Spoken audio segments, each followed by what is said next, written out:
আল্লাহ তাআলা বলেন, তুমি জান্নাতে যাইতে চাও, জাহান্নাম থেকে বাঁচতে চাও, তাহলে শোনো, তুমি তোমার দিলের ওই আরমান, দিলের ওই আশা, দিলের ওই আকাঙ্ক্ষা যেটা খোদার হুকুম বিরোধী, সেটা পরিহার করো, সেটা ছাড়ো, তাহলেই তুমি জান্নাতের ঠিকানা পাবা, তোমার ঠিকানা হবে জান্নাতে। আমার মাত্রই একটা ঘটনা মনে পড়লো। হযরত ইমামে শাফি রহমতুল্লাহ আলাইহির জামানার আরব দেশের কোন এক বাদশার এই ঘটনা। ইমামে শাফি রহমতুল্লাহ আলাইহির জামানার এক বাদশা ছিলেন, তার বিবি ছিল বড় সুন্দরী। তো স্বাভাবিক, বাদশা, রাজা বাদশা যারা হয় তাদের ফ্যামিলির লোকেরা সুন্দর হওয়াটাই স্বাভাবিক। তো যে কোনো এক কারণে বাদশার সাথে বিবির বনাবন্তি হইতেছিল না, কিন্তু বাদশা বিবিকে খুব মহব্বত করতেন, বড় ভালোবাসতেন, কিন্তু বিবি বাদশাকে গ্রহণ করতে পারতেছিল না, কবুল করতে পারতেছিল না। একবার রাত্রিবেলাতে বিবির কাছে গেলেন বাদশা, তো চাইলেন একাত্রে একটু বসি, গপসপ করি, আনন্দ ফুর্তি করি, কিন্তু বিবি মানতেছে না, সঙ্গ দিতেছে না। তো বাদশা এক পর্যায়ে বিবির হাত ধরছেন। তো বিবি হাতের ঝাড়া দিয়া, হাত ছাড়াই দিয়ে বলে, এই জাহান্নামী, সর এখান থেকে। হাত ঝাড়া দিয়ে বললো, জাহান্নামী, সর এখান থেকে। তো বাদশার আসছে বড় গোসা। গোসায় বললেন উনি, আমি যদি জাহান্নামী হই তাহলে ঠিক আছে, তুই তো জান্নাতি, যা তোরে তালাক, 3 তালাক তোরে। আমি যদি জাহান্নামী হই তাহলে তুই 3 তালাক। এই কথা বলে ওখান থেকে উঠে আসছে গোসায়, যে আমাকে জাহান্নামী বললো, কিন্তু 3 তালাকের কথা তো বলে দিছে। আর তালাক এমন একটা শব্দ, জিদ্দুহুন্না জিদ্দুন ও হাজলুহুন্না জিদ্দুন, এটা সঠিকটাও সঠিক হয়, ব্যাঠিকটাও সঠিক হয়। কথা বলছেন, এটা সঠিকটাও সঠিক, এটার ব্যাঠিকটাও কি সঠিক। অর্থাৎ কেউ যদি ইচ্ছাকৃত ভাবে দেয় তালাক, তাইলেও তালাক, কেউ যদি অনিচ্ছায় দেয় তালাক, তাইলেও তালাক। 3 তালাক তো দিয়ে দিছে, এখন চিন্তা শুরু হয়েছে যে এটা কি বললাম।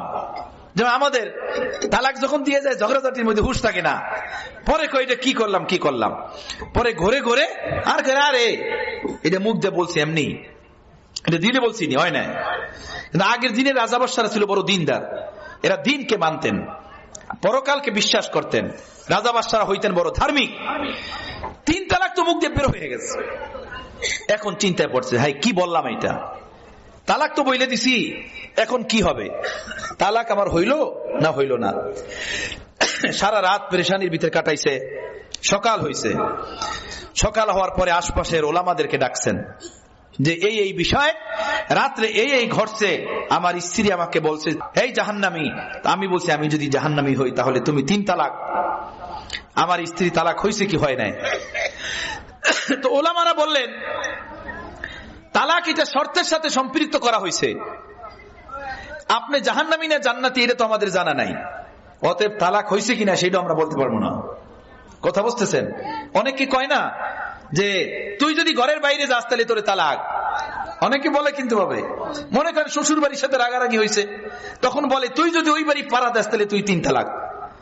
এই স্ত্রী যদি যে কোনো সময় ওই বাবার বাড়িতে যায়, যে ঘরকে উল্লেখ করে বলছে তুই যদি ওই ঘরে যাস তাহলে তোরে তালাক, তাহলে স্ত্রী তালাক হয়ে যাবে।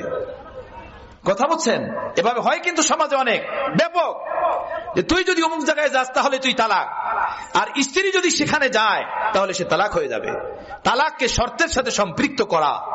হ্যাঁ, তো ওলামায়ে কেরামরা বললেন, আপনি তো আপনার তালাককে শর্তের সাথে সম্পৃক্ত করছেন, যে আমি যদি জাহান্নামী হই তাহলে তুই 3 তালাক। তো আপনি জাহান্নামী না জান্নাতি এটা তো আমাদের জানা নাই, অতএব তালাক হয়েছে কিনা সেটাও বুঝতে পারতেছি না। কি করা যায়? একে একে একে একে অনেক ওলামা মাশায়েখদেরকে খবর দিচ্ছেন, কেউই কোনো সমাধান দিতে পারে নাই। কথা চলতে চলতে ইমাম শাফি রহমতুল্লাহ আলাইহি পর্যন্ত বিষয় পৌঁছলো। ইমাম শাফি পর্যন্ত পৌঁছার পরে ইমাম শাফি রহমতুল্লাহ আলাইহি বললেন, আচ্ছা আমি এই মাসালার সমাধান দিব, তবে সমাধান দেওয়ার আগে বাদশার সাথে নির্জনে আমার একটু বসতে হবে, নির্জনে তার সাথে আমার একটু বৈশা, তার সাথে কিছু বুঝ পড়া আছে, সেই সুযোগ আমাকে দেওয়া হোক। বাদশা বলছে ঠিক আছে আমি চলে আসি। বাদশা সেখানে গেলেন। বাদশাকে বলেন, আচ্ছা আপনি বলুন তো, আপনার জীবনে কখনো কোনো একটা মুহূর্ত এমন কি আসছে যে কোনো সঙ্গীন পাপের কাজ আপনি করতে পারতেন, কিন্তু শুধু আল্লাহর ভয়ে আপনি পাপের কাজটা করেন নাই, শুধু আল্লাহর ভয়ে ওই পাপের কাজটা আপনি ছেড়ে দিছেন? এমন হয়েছে? এমন বাদশা বলে আমাকে একটু ভাবতে হবে। বলে আপনি ভাবেন। অনেকক্ষণ ভাবলেন, ভাবার পরে উনি বললেন, জীবনে একটা ঘটনা এমন আমার স্মরণ হয়, একবার এমন একটা জিনিস আমার সাথে ঘটছে, একটা সঙ্গীন পাপ ইচ্ছা করলে করতে পারতাম, কিন্তু আল্লাহর ভয়ে পাপের কাজটা করি নাই। কি সেইটা? বলে একবার আমি বাহির থেকে আমি আমার বাসায় আসলাম, দেখলাম বাসার কাজের মেয়েরা বাসা ঠিক করতেছে। তো আমার বিশেষ রুম ঠিক করতেছিল এক কাজের মেয়ে, আমার বিশেষ রুম। তখন শয়তান আমাকে ওয়াসওয়াসা দেয়, ধোঁকা দেয়, পাপের দিকে আমার দিল তৈরি হয়, আমি মেয়ের দিকে বাড়া শুরু করি। তখন ওই কাজের মেয়ে আমাকে ইশারা করে বলল, ইয়া আমির ইত্তাকিল্লাহ, হে মালিক আল্লাহকে ভয় করেন, আল্লাহকে ভয় করেন।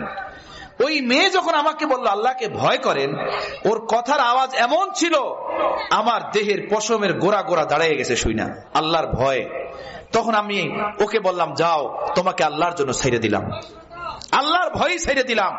আমি তার দিকে আর হাত বাড়াই নাই। এই গুনাহ থেকে আমি নিজেকে দূরে রাখছি, নিজেকে হেফাজত করছি।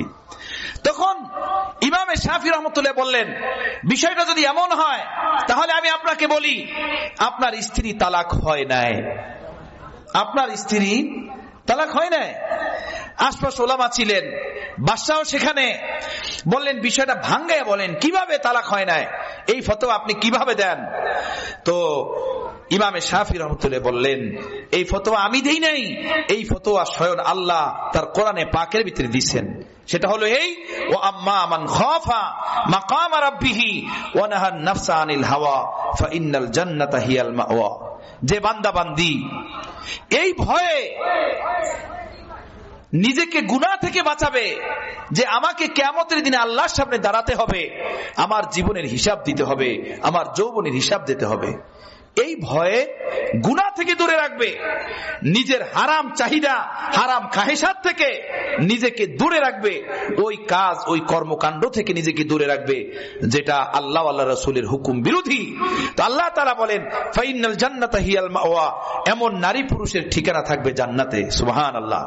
অতএব আপনি যেহেতু এই পাপ থেকে নিজেকে বাঁচাইছেন, আর পাপ থেকে যে নিজেকে বাঁচাবে তার ঠিকানা জান্নাত, অতএব আপনি জাহান্নামী না, আপনি জান্নাতি। তাই আপনার স্ত্রীও তালাক হয় না। সুবহানাল্লাহ বিহামদিহি সুবহানাল্লাহিল আযীম। আমার ভাইরা, আমার বন্ধুরা, এটা তো শুধু একটা ঘটনা।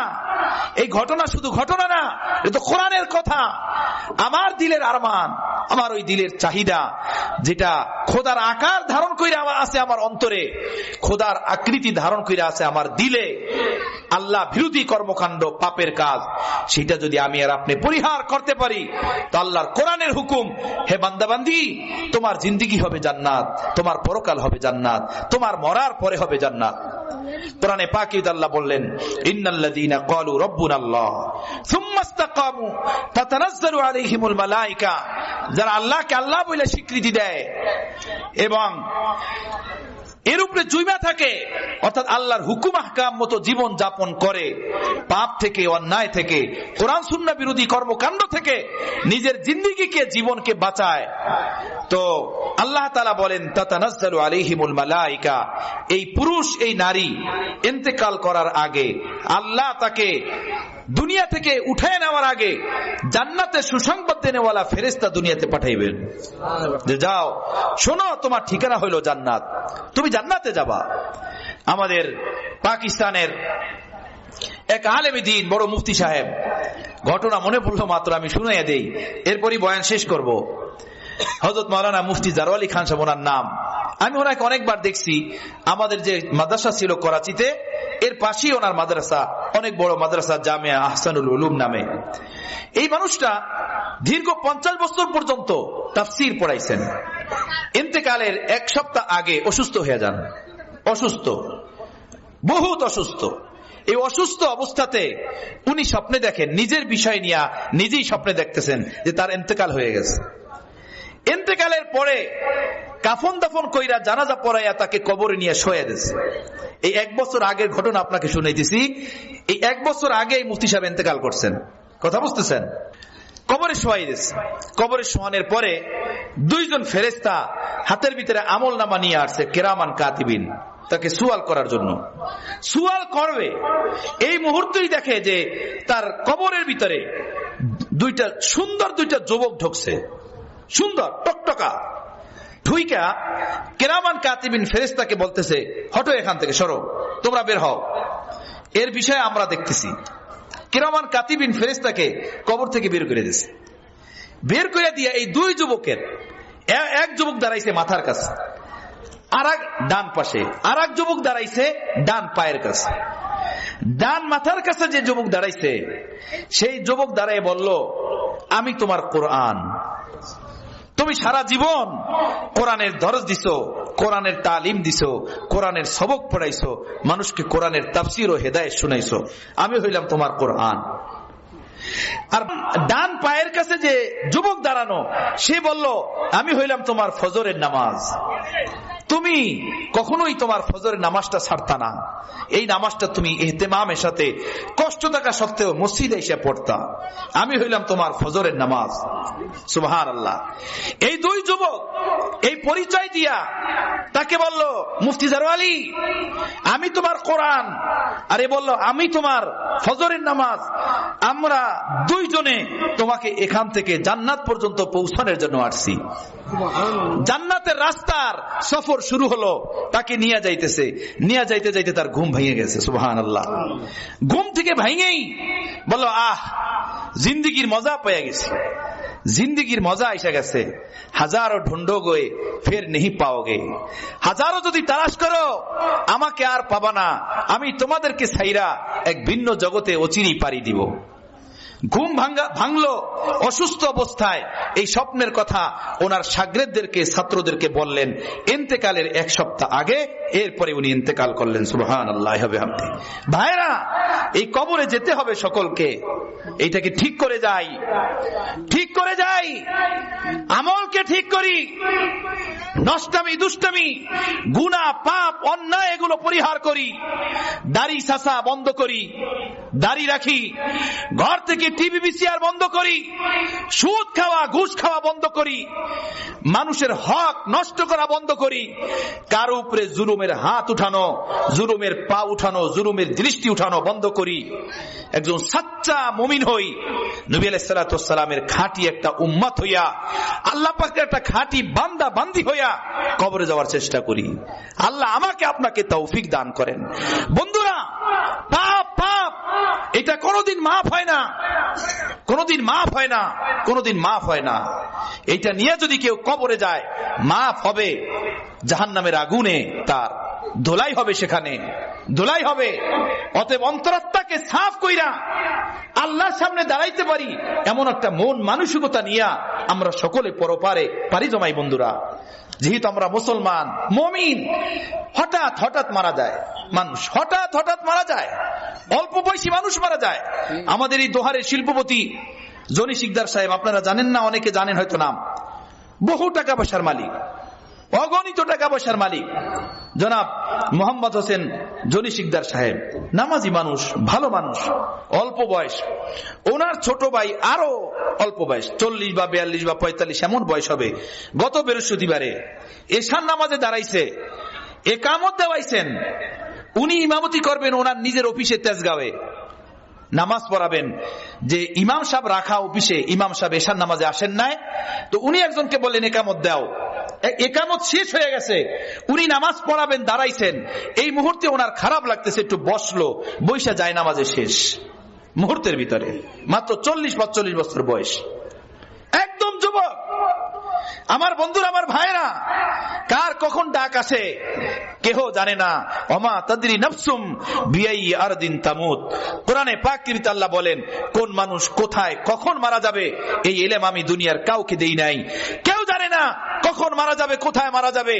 বন্ধুরা, এমন অবস্থায় আমার আপনার মৃত্যু না আসে যে সুদের গুনার ভিতরে লিপ্ত, জেনার গুনার ভিতরে লিপ্ত, মদের ভিতরে লিপ্ত, দাড়ি ছাঁচা অভিশাপের ভিতরে লিপ্ত, টিভি বিসিআরের ভিতরে লিপ্ত, ভিন নারী ভিন পুরুষের নাপাক কর্মকাণ্ডের ভিতরে লিপ্ত, বেনমাজি বেপরদিগির গুনার ভিতরে লিপ্ত, এমন অবস্থায় আমরা কেহ পরপারে পারি না জমাই। বলেন এটা কোনো ভালো পথ? এই মন্দ পথ আমরা পরিহার করার জন্য সবাই রাজি আছি তো? আল্লাহ আমাদের সকলকে কবুল করেন, তৌফিক দান করেন। ওয়া আখিরু দাওয়ানা আনিল হামদুলিল্লাহি রাব্বিল আলামিন।